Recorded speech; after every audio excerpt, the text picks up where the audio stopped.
আসসালামু আলাইকুম। ঈদ মোবারক। ঈদ মানে আনন্দ, ঈদ মানে খুশি। আর এই খুশি তখনই হয় বেশি বেশি যখন প্রিয়জন থাকে কাছাকাছি। ঈদের তৃতীয় বা চতুর্থ দিন আমরা সবসময় নানু বাসায় বেড়াতে চলে যাই। এবার তার ব্যতিক্রম হয়েছে, এবার সবাই আমাদের বাসায় আসবে, ঢাকায় আসবে আর কি। তো এই যে একটা আনন্দ কাজ করছে রাত থেকে, যে কালকে সবার সাথে দেখা হবে, এই এক্সাইটমেন্টটাই খুব ভালো লাগে। আম্মু হচ্ছে মুরগি রান্না করেছে, পোলাও রান্না করেছে। সকালে উঠে বিছানায় চাদরে, যে নতুন চাদর যেটা আমরা কিনেছিলাম দেখিয়েছি ব্লগে, সেটা বিছাচ্ছিল। তো এটা আমাদের সবাই খুব পছন্দ করেছে এই চাদরটা।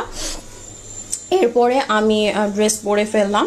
আর এই যে দেখো একে একে সবাই আসতে শুরু করেছে। আমার খালাতো বোন, আমার খালাতো ভাই, আমার ছোট খালামণি, মামা, সবাই আস্তে আস্তে। আর বড় মামি, তারপরে ছোট মামিও এসেছিল কিন্তু ক্লিপস নেওয়া হয়নি। আর এরপরে সবাই হচ্ছে একসাথে খেতে বসে গেলাম। তো সবাই একসাথে খাওয়ার মজাটাই আসলে অন্যরকম।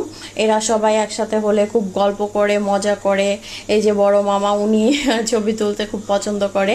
মানে এই যে আমার আরো দুই মামা আছে, মেজো মামা, ছোট মামা, এখানে সবাই আমরা একসাথে ছাদে সেলফি তুলছিলাম।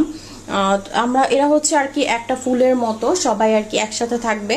থাকলে একসাথে থাকো, আর না হলে গোলাপের পাপড়ি যেমন ঝরে পড়ে যায়, এরকম বিচ্ছিন্ন হয়ে যায়, সবার মন খারাপ হয়ে যায় একসাথে না থাকলে।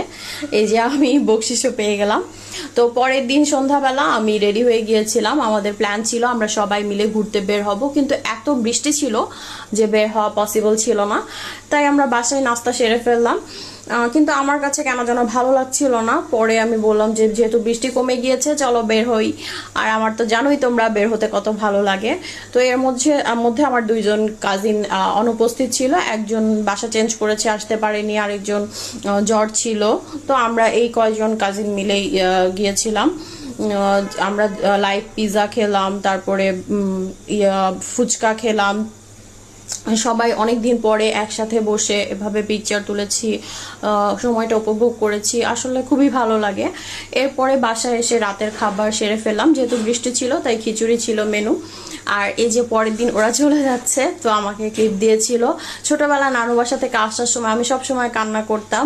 এখনো আমার মন খারাপ হয় কেউ চলে গেলে, কিন্তু কি আর করার, এটাই বাস্তবতা। ইনশাআল্লাহ পরবর্তীতে সব কাজিন একসাথে বের হব এবং নানুরাও সাথে থাকবে, কাউকেই মিস করা হবে না। আজকের মতো এখানেই, পরবর্তীতে আবারও কথা হবে। Bye bye. Thank you for watching.